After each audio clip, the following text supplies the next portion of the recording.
What is going on, everybody? So it's been kind of a dark few weeks for the ROG Ally in my experience. Mostly because this is around the season where there are specific things happening with Windows 11 that I wouldn't want to happen. But overall, my experience with ROG Ally has been a positive one, and I absolutely love this system to death. I can't ask for a better handheld, and I honestly think this handheld is better than the Steam Deck because you can pretty much just do anything a Windows handheld can, and then more. With Armory Crate and the ROG Ally sheer power, it's capable of doing sometimes more than a full-fledged Windows gaming laptop can do. The ROG Ally can multitask in ways I never thought a handheld could. I can play a game like Resident Evil 4 Remake and then minimize it, download a mod, and install the mod in real time. I can do pretty much anything I want, including playing a AAA title and playing my favorite music in the background, and not having any hitches or crashes like the Steam Deck did. But of course, this isn't a video about the Steam Deck. This is a video focusing on the ROG Ally and the 5 things I just cannot stand about it and that possibly will never get fixed. Because these features that I'm going to list off are integrated into the system and pretty much a part of its DNA. So if you change anything about these features, you pretty much change the ROG Ally completely, and it just won't be the same handheld. And some of these features are mechanical, so you just can't avoid these unless you actually open up the system and change everything about it. But like I said, for the most part, the ROG Ally has been an incredible handheld. But of course, there are a few things that have just bugged me over the course of my time with this handheld PC. And they are things I can't deny. If people don't like them, and if you are a casual gamer and not really a PC enthusiast, you most likely won't tolerate these things on the list. And it'll most likely deter you away from even picking up an ROG Ally or even returning it within a few weeks of picking it up.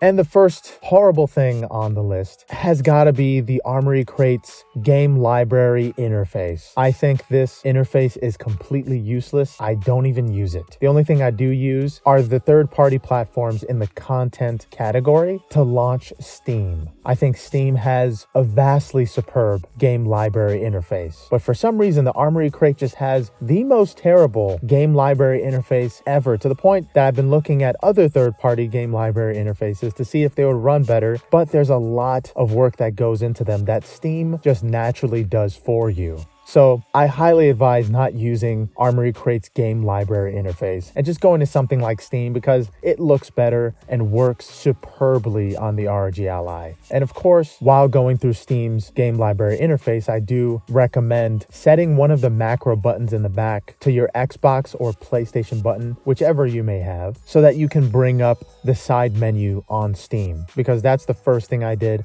I set macro button number 1 to the Xbox button, so I can simply just launch Steam Big Picture mode whenever I want. And whenever I am in the Steam game library interface, I can just pop open the side menu and go to library, download, settings, whichever I please. And that's all because I set the macro button to Xbox. If you don't do that, you're going to have to use the touchscreen or a third-party controller. But yes, Armory Crate is a terrible platform to use for the gaming library interface. Specifically, everything else on Armory Crate is very well done and easy to understand. But the fact that the gaming library interface hasn't worked, and it's been more than 6 months, and it just hasn't worked since day 1. And still, especially when you're in lower TDP modes, that gaming library just doesn't load up the most recent titles that you have loaded on an SD card. You have to actually swipe down so it can refresh, and then it just almost never refreshes anything nowadays. It's like ASUS just gave up on the game library for the Armory Crate. It's a feature that's definitely fell on the wayside for the ROG Ally, and I do feel like it has been neglected a great deal. But the general idea of it is kind of an unnatural and unrealistic expectation to have for a gaming library of a third-party application like Armory Crate in the first place. So just straight away expecting it to replace Steam, it's something that's just not going to happen. And so far, it hasn't. I do think that Steam Deck has a better interface, but you can simply go to big picture mode and have that same interface on Steam anyway, so it's something I'm not really crying about. But I just do not like Armory Crate's game library interface. It is not a game library. It's more of a game preview, and this is kind of what you have currently installed in your system. But yeah, moving on to number 2, it has got to be the exclusivity with eGPUs, and that is external GPUs of any kind. With the ROG Ally, you are forced to use an XG Mobile eGPU with it, and those are about $1,000 to $2,000 just to get 5 times more performance on the ROG Ally, specifically while docked, and possibly an extra SD card slot, which I think is a cool idea, having 2 SD card slots, mixing 2 of your favorite SD cards together to play any game you want. But then again, I don't exactly trust the heat coming out of an eGPU for an SD card slot either. And before you assume, no, the SD card slot is not on this list because I personally haven't had any issues with the ROG Ally's SD card slot. And I will address that after the list is done. But going back to the eGPUs for the ROG Ally, I just cannot accept and believe that ASUS would make their own proprietary eGPU, the only external GPU that you can actually use with this handheld. That is such a downside to owning an ROG Ally, in my opinion. And it is something that is integrated into the handheld to the point that it actually takes up room on the top alongside the USB-C port. And every single time I connect a charging cable or an external SSD to the ROG Ally, it's a little difficult because the entire top of that port is just this long rectangular black shape. And I mostly assume that the USB-C is on the most right, but sometimes I miss it and I just can't seem to get that USB-C into the ROG Ally's port, which is incredibly annoying because USB-Cs were made to be easy to plug into systems and handhelds and phones alike. It was nicknamed the drunken port for the simple fact that you can put it whichever way you like, except for vertical, and you can pretty much get it into any port without even trying. But somehow ASUS has made putting a USB-C into the ROG Ally a chore almost every single time, especially when it's dark, which is ironic because the ROG Ally is all white, so it should be theoretically easy to spot the ports in the dark for the ROG Ally. And that was all caused by ASUS's blatant and abrasive strategies to make people consistently consider getting an XG Mobile for their ROG Ally. Every time I look at that port, I'm like, man, if I had an XG Mobile, then I could just justify this obnoxiously big port on the top of my ROG Ally. But yeah, we're only on number 2, and I have so much to say. The exclusivity of eGPUs for the ROG Ally is just something that is unacceptable, but it's unfortunately something for right now that we can't change. And number 3 is something that I actually loved since coming from a Steam Deck and having one for around a year. The best thing about the Steam Deck, in my opinion, are the trackpads, the OS, and of course, the macro buttons. But on the ROG Ally, those macro buttons get in the way all the time. And there's been so many times where I just pressed that macro button by mistake and took a screenshot because I do have the left macro button, which is macro button number 2, mapped to take screenshots. And the right one, which is macro button number 1, mapped to the Xbox button for when I use big picture mode. But more than 80% of the time while even picking up the ROG Ally, and the reason why I couldn't wait to get that JSOX case for it is because while using a naked ROG Ally, the thing that sticks out the most, and don't take this the wrong way, if you want to take it the wrong way, by all means. But the thing that sticks out the most, and the first thing that you will notice about a naked ROG Ally, is the fact that the macro buttons stick out like a sore thumb or something else that is sore. And if you have it assigned to something important like an Xbox button or taking screenshots, then you are going to press that a lot of times and realize that you have taken a screenshot of a menu about 30 times. Because pressing one of those macro buttons is a lot easier than, say, pressing a Nintendo Switch screenshot or menu button, and especially any of the Steam Deck macro buttons. But I do think when you are purposefully using the macro buttons, it does feel very natural and good to press. But for the most part, the ROG Ally's macro buttons don't really feel like it's made for gameplay. It more so feels like it's made for a function, like pressing a menu button or something that's just hard to miss, like taking a screenshot.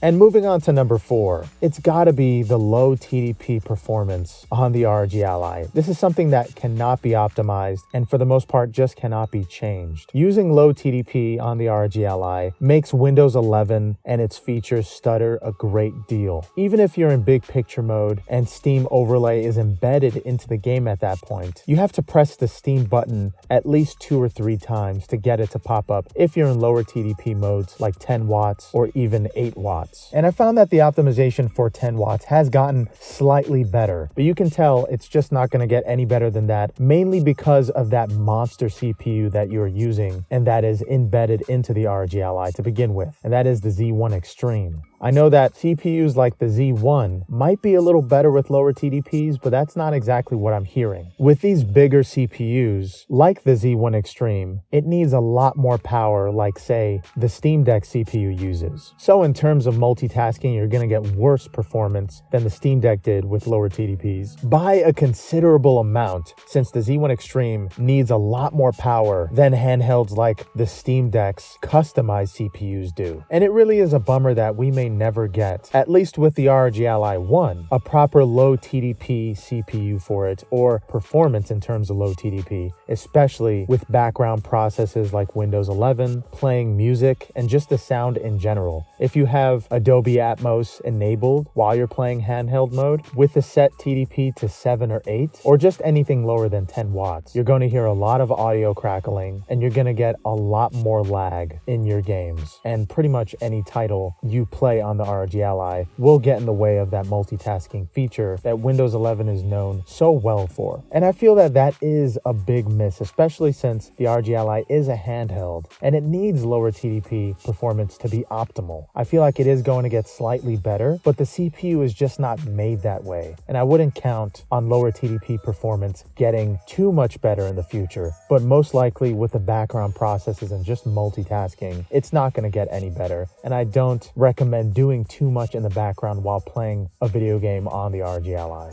And moving on to number 5, it has to be Windows updates on Windows 11. A lot of the times you're playing your ROG Ally or Ion Neo or 1X player, and you start to notice one of the features on that device like audio, or your controller just isn't working, or maybe even Bluetooth isn't working like you would want it to. Now, my theory is that Windows just wants you to update the operating system for one reason or another, so it chooses to break some of these features, and that could be extremely inconvenient, especially if you're trying to edit on your laptop or just play a video game on your handheld. And for the most part, this just discourages me from updating Windows at all, so I postpone the updates whenever I possibly can. And they let you postpone it for 5 weeks, but after a certain amount of time, say 10 weeks, they give you some kind of limitation. So the next time, they're just pretty much going to force you, whenever you are connected to the internet, to download and install Windows with any kind of update that it has in store for you. And when Windows decides to break one of these features just to get your attention, or break the feature because a Windows update broke it, I find that to be very underhanded, and it just makes me not trust Windows 11 at all. This is one of the main features of Windows that I absolutely dread every time I look at it, mainly because one random feature is broken, like the audio or something like that. Recently, my ROG Ally's audio kept cutting off, and that's one of the features that I thought was the best about the ROG Ally, the fact that it can detect and grant audio